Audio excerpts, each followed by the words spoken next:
Hey, it's Scott MacIntyre. And I'm Christina MacIntyre. Welcome to the Enduring Hope podcast, where we encourage you to trust God in every circumstance.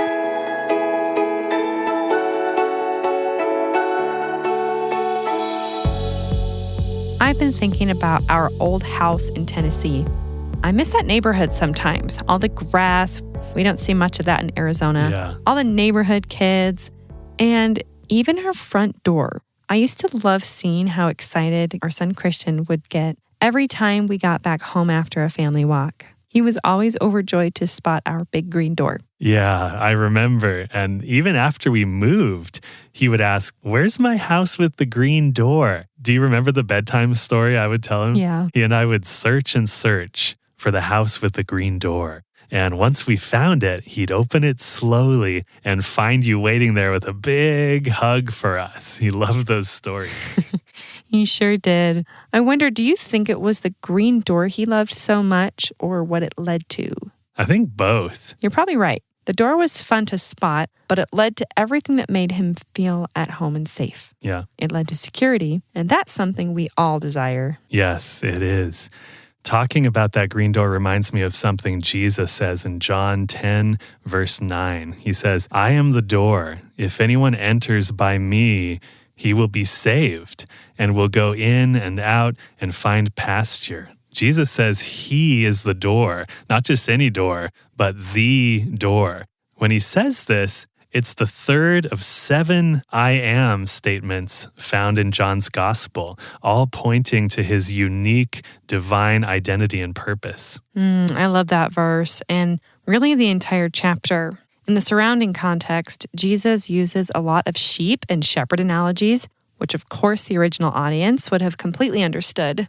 They understood how utterly helpless sheep are without a loving shepherd to guide them. They understood that sheep are followers. They will follow another sheep right off a cliff if not redirected. And they also knew that sheep recognized the voice of their own shepherd. Just a couple verses down in 14 and 15, Jesus says, "I am the good shepherd. I know my own, and my own know me, just as the Father knows me, and I know the Father. And I lay down my life for the sheep." There is so much good news and hope to be gleaned from this chapter of John's gospel. But what really stands out to me now is that statement Jesus makes about being the door. I can't help but see our son's excitement when spotting our green door, just a regular door in a regular neighborhood. How much more exciting is it when we find the door that leads to eternal life and hope? So true. And I love that the life and hope that Jesus leads to starts the moment we enter through him. Yeah. He tells us that whoever enters by him will be saved and will go in and out and find pasture. We aren't only saved from hell, but from the daily despair and disillusionment that comes when we have no shepherd, when we have no direction and no hope.